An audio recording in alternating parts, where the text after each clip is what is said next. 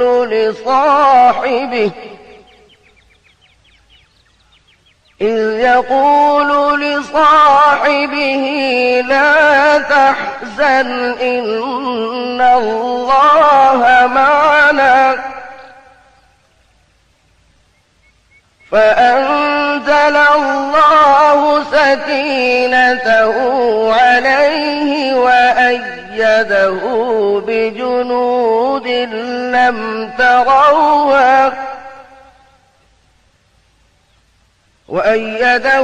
بجنود لم تروها وجعل كلمة الذين كفروا السفلى وكلمة الله هي العليا والله عزيز حكيم۔ اگر تم اس کی مدد نہ کرو گے تو اس کی اللہ نے مدد کی ہے جس وقت انہیں کافروں نے نکالا تھا کہ وہ 2 میں سے دوسرا تھا جبکہ وہ دونوں غار میں تھے۔ جب وہ اپنے ساتھی سے کہہ رہے تھے کہ تو غم نہ کر، اللہ ہمارے ساتھ ہے، پھر اللہ نے اپنی طرف سے تسکین نازل فرما کر ان لشکروں سے اس کی مدد کی جنہیں تم نے دیکھا ہی نہیں۔ اس نے کافروں کی بات کو پست کر دیا اور بات تو اللہ ہی کی بلند ہے اور اللہ زبردست حکمت والا ہے۔ پیر کی رات ربیع الاول 1 ہجری کو نبی کریم صلی اللہ علیہ وسلم غار ثور سے باہر تشریف لائے۔ آپ نے ایک شخص عبداللہ بن عریقت کو اجرت پر رہنمائی کے لیے مقرر کر لیا تھا۔ یہ شخص اگرچہ قریش کے دین پر تھا لیکن اس پر آپ کو اعتماد تھا۔ وہ وعدے کے مطابق 2 سواریاں لیے جبل ثور کے دامن میں آ گیا اور رسول اللہ صلی اللہ علیہ وسلم اور سیدنا ابو بکر صدیق رضی اللہ عنہ نے کوچ کیا۔ ان کے ساتھ عامر بن فہیرہ بھی تھے۔ عبداللہ بن عریقت آپ کو لیے پہلے جنوب کی جانب یمن کے رخ پر دور تک چلا، پھر مغرب کی طرف مڑا اور ساحل سمندر کا رخ کیا۔ ساحل کے قریب پہنچ کر وہ شمال کی طرف مڑ گیا اور ایک ایسے راستے پر چلا کہ اس پر کوئی مشکل ہی سفر کرتا تھا۔ دوسرے دن یہ مختصر سا قافلہ ایک خیمے کے پاس پہنچا۔ یہ خیمہ خدید کے اطراف میں مشلل کے علاقے میں تھا۔ مشلل مکہ معظمہ سے 130 کلومیٹر کے فاصلے پر ہے۔ اس خیمے میں ایک عورت موجود تھی۔ آپ نے اس عورت سے فرمایا تمہارے پاس کھانے کے لیے کچھ ہے؟ اس نے معذرت کی اور بتایا میری بکریاں چرنے کے لیے گئی ہیں۔ خیمے میں آپ کو ایک بکری نظر آئی وہ بہت کمزور تھی، ریوڑ کے ساتھ نہیں جا سکتی تھی، اس لیے خیمے میں موجود تھی۔ اس کے تھنوں میں نام کو بھی دودھ نہیں تھا۔ رسول اللہ نے فرمایا اگر آپ اجازت دیں تو ہم اس بکری کا دودھ دوہ لیں۔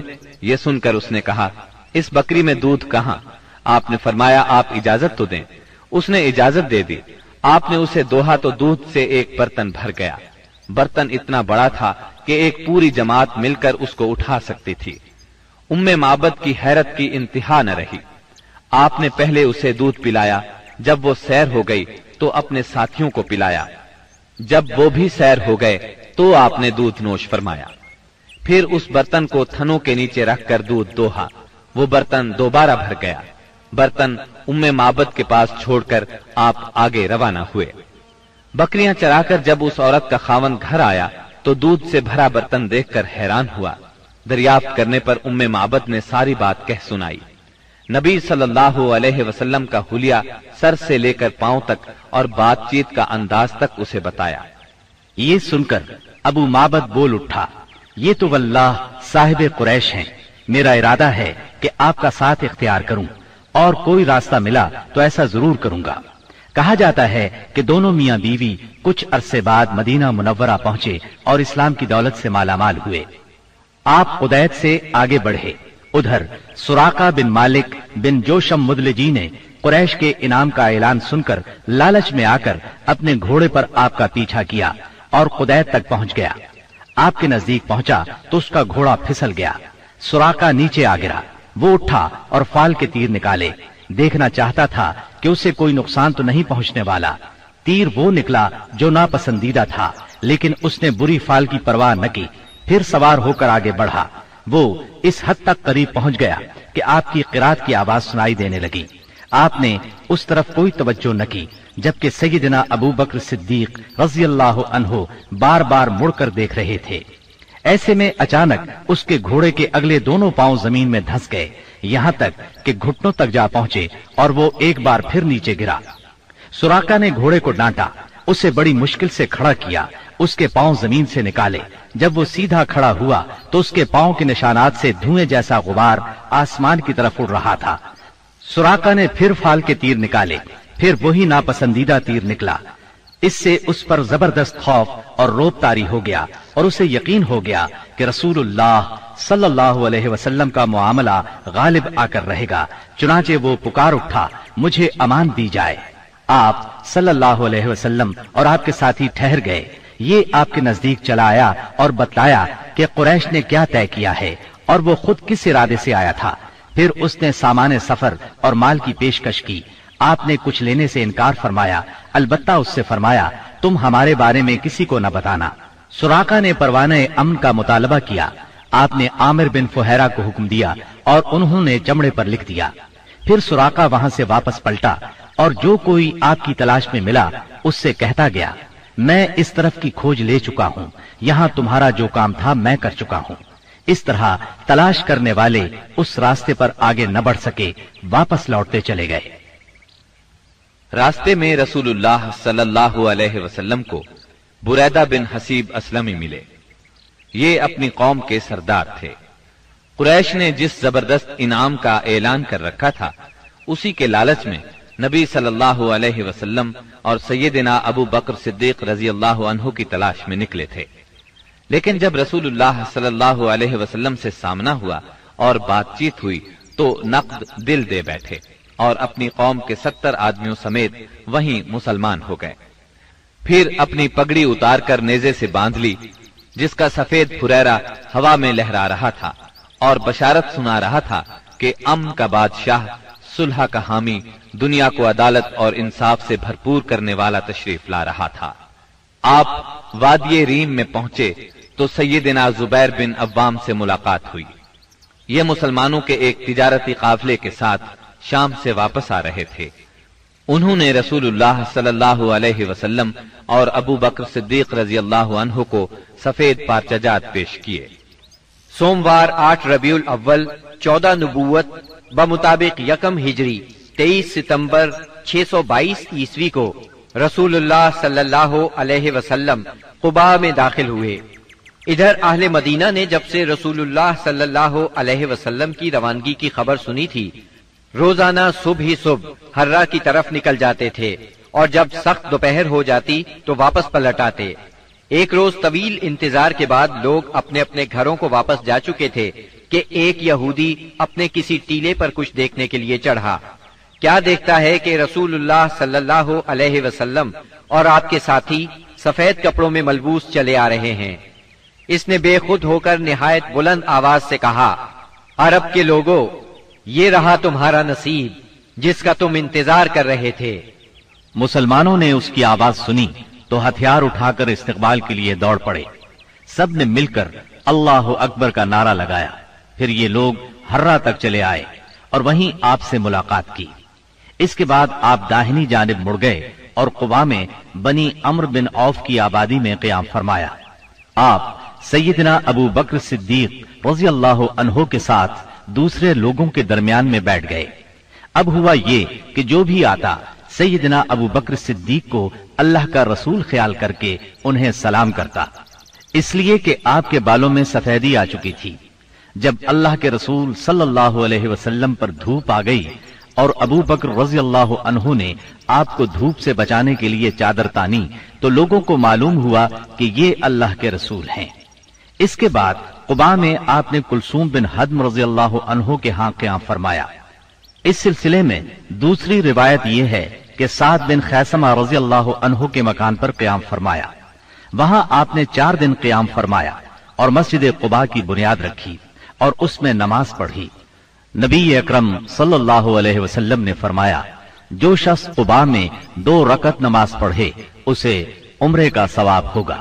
نبی کریم صلی اللہ علیہ وسلم کے بعد سیدنا علی رضی اللہ عنہ مکہ مکرمہ میں 3 روز ٹھہرے۔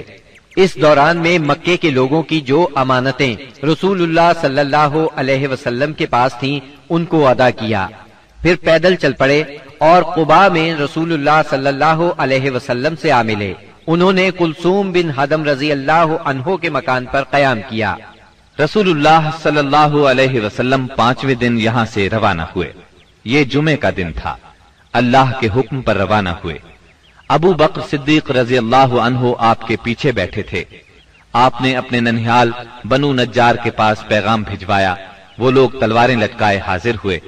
آپ نے ان کی معیت میں مدینہ منورہ کی طرف کوچ فرمایا۔ آپ بنو سالم بن عوف کی بستی میں پہنچے تو جمعے کا وقت ہو گیا۔ آپ نے وہیں بطن وادی میں جمعے کی نماز پڑھائی جس میں 100 آدمی شریک تھے۔ جمعے کے بعد نبی کریم صلی اللہ علیہ وسلم نے مدینے کا رخ کیا۔ اس وقت تک لوگ استقبال کے لیے امڈ آئے تھے۔ گھر اور گلی کوچے حمد و تسبیح سے گونج رہے تھے اور انصار کی بچیاں خوشی و مسرت سے یہ اشعار پڑھ رہی تھیں۔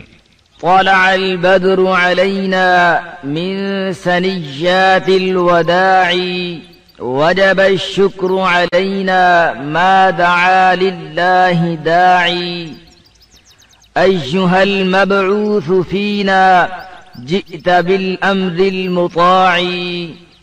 ہم پر مدینے کے اطراف سے 14ویں کا چاند طلوع ہوا۔ جب تک اللہ کو پکارنے والا پکارے ہم پر شکر واجب ہے۔ اے ہم میں بھیجے گئے نبی، آپ واجب الاطاعت دین لے کر آئے ہیں۔